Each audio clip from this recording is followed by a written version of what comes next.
Well, time for us to get right back into those current affairs. And you know, Moss, on a daily basis, we are reminded sometimes how great, sometimes how messed up, and sometimes how weird this world is that we live in. Fortunately, all of it belongs to us. We are extraterrestrial. We are KNR. The Gauteng High Court in Pretoria yesterday said it was ready to hear final arguments in the trial of controversial Mamelodi businessman Vusi Keke Matibela and his three co-accused who stand accused of murdering billionaire Wandile Bozwana. However, the proceedings were once again delayed, this time because of one of the lawyers who fell ill. The judge, Upapi Mosopa, said he had postponed the other cases to pave the way for the trial to go ahead so it could, after several years in court, finally come to a conclusion. Matibela and Sipo Hudla, Matamela Robert Mutapa and Bonginkosi Paul Kumalo are facing a charge of murder following the assassination of businessman Bozwana in 2015, as well as attempted murder of his business partner Mpho Baloyi. The trial kicked off in the High Court in 2017 and is due to be concluded soon after the accused had closed their cases without testifying in their own defense. Counsel for Hudla and Mutapa, however, fell ill over the weekend and was unable to pitch up at the court yesterday. Prosecutor Jenny Cronier said she was ready to present her final legal arguments, while Matibela's advocate Gerard Botter said he was too ready to present his arguments. He told the court that his client was especially being prejudiced by the slow pace of the proceedings as he is in custody.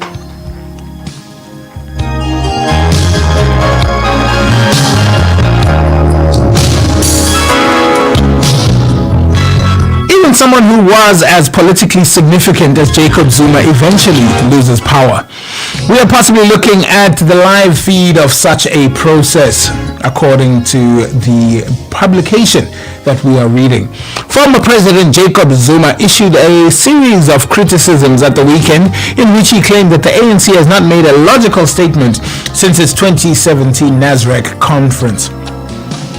He also made disparaging remarks about white people.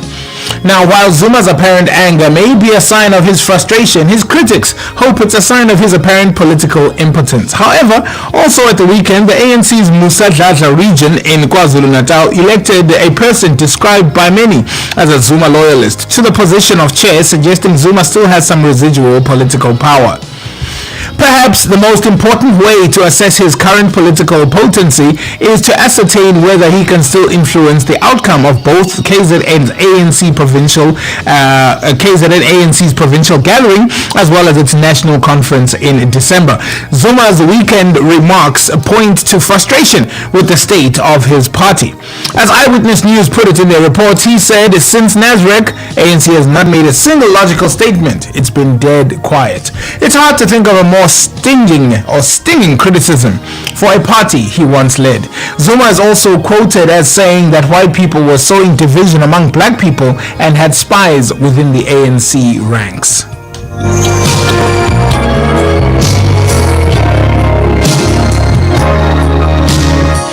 The Pretoria Regional Court has sentenced the serial murderer, 42-year-old Shaun Oosthuizen, to an additional fourth direct life imprisonment for the murder of an 80-year-old for murder plus 80 years imprisonment for robbing and with aggravated circumstances. On July 8th, Oosthuizen traveled from Gauteng to Nelspruit, where he went to the Macadamia Old Age Home to rob and kill 85-year-old Henrietta Katarina Potgieter. According to the Hawks spokesperson in Mpumalanga, Captain Dineo Lucy Sekhuthodi. He was arrested and was later released on bail after his persistent applications. While he was out on bail, the accused further committed another murder of an elderly resident, Barbara Esme Fenton, who was 74 years old, by strangling her to death on the 1st of September 2018 at her home in Alberton. The Hawks investigation led to the arrest of Oosthuizen immediately after the incident, and he was further linked to another murder that occurred on the 24th of June 2018, where Engela van Wyk, 86 years old, was killed and robbed at Risebiki Old Age Home in Springs, Sekhuthodi said. The case was finalized where the accused was found guilty and sentenced to life imprisonment for Van Wyck's murder and 15 years imprisonment for robbery with aggravating circumstances. In December 2019, Oosthuizen was sentenced to life imprisonment for Fenton's death and 20 years imprisonment for robbery with aggravating circumstances. He was sentenced to serve a total of 3 life sentences for killing 3 old women and 50 years for robbing them further. During his life imprisonment, Sean confessed to investigating officer that he had killed another victim in Sunnyside and Roodepoort. Investigations revealed that in December 2015, the accused broke into an old age home in Sunnyside, whereby he robbed and killed Emma Gossen, who was 93 years old, and fled the scene with her jewelry valued at about 50,000 rand. The investigation further linked him to another incident which took place in Roodepoort in August 2018, where the accused used the same modus operandi. He murdered and robbed the victim, Lilas Mary, who was 77 years old, and fled with the scene with jewelry valued also at about 50,000 rand. On Monday, the Pretoria Regional Court added extra life imprisonment plus 30 years imprisonment for aggravating circumstances, bringing the total number of 4 life terms plus imprisonment to of about 80 years for the aggravating robbery circumstances. Hawks Provincial Head Major General Zodwa Mukwena has commended the investigating team for securing such substantial life sentences. She said, "We appreciate the collaboration between the investigators and judiciary and ensuring that the heartless criminal who tormented the elderly who could not fight for themselves is removed from the community," she said.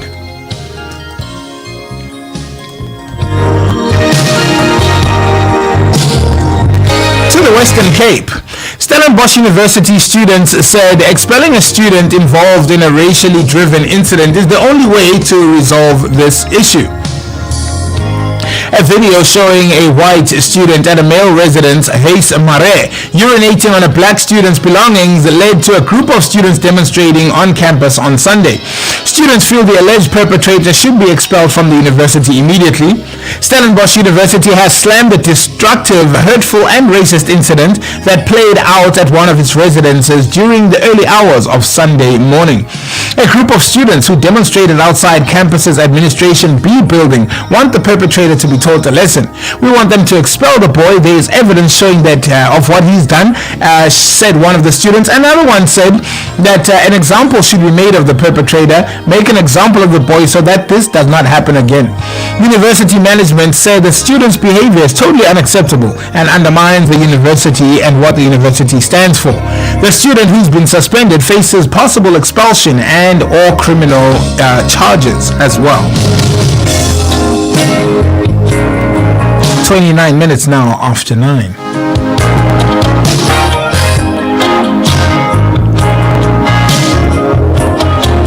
The oldest person in the world, unofficially that is, who hails from Mzansi, has shared her secrets to her old age. Johanna Mazibuko of Johannesburg turned 128 years old last week, according to her identity papers. Born on the 11th of May 1894 in the farming community of Ottersdal in the northwest, Johanna was the eldest of 12 children. During her time alive, she has witnessed both apartheid and democracy, British colonialism and the country's independence, as well as 2 world wars.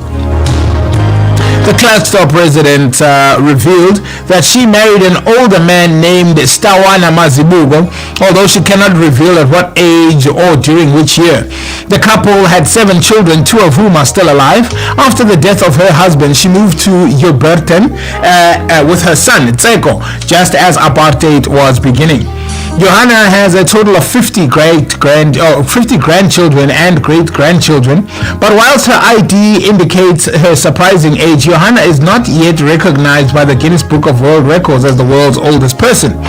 This claim, the SABC, is something that Northwest residents are eagerly campaigning for.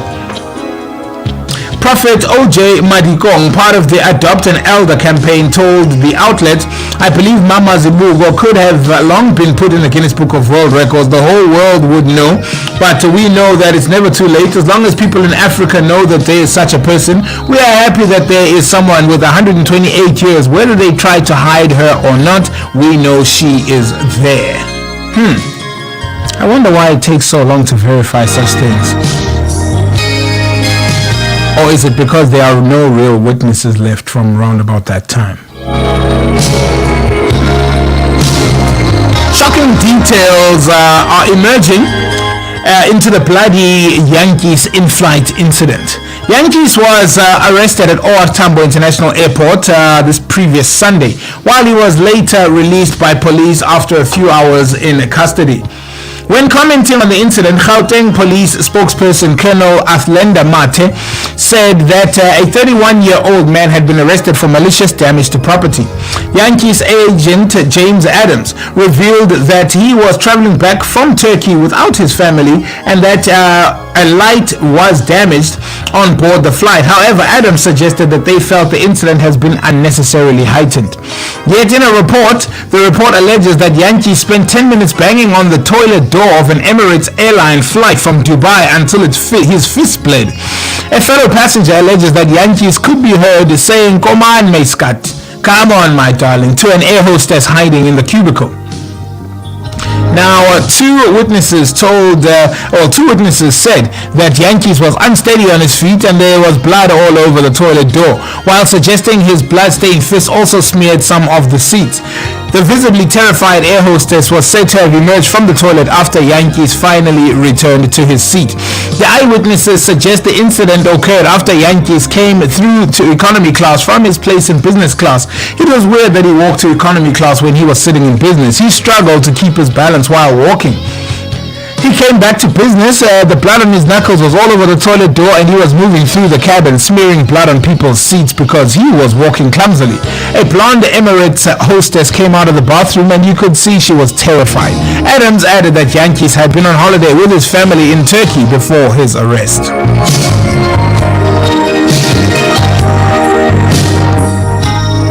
Finally, and further afield in this beautiful and sometimes troubled continent of Africa, Mali late on Monday announced that the security forces had thwarted a counter-coup attempt that it said was supported by an unnamed Western government.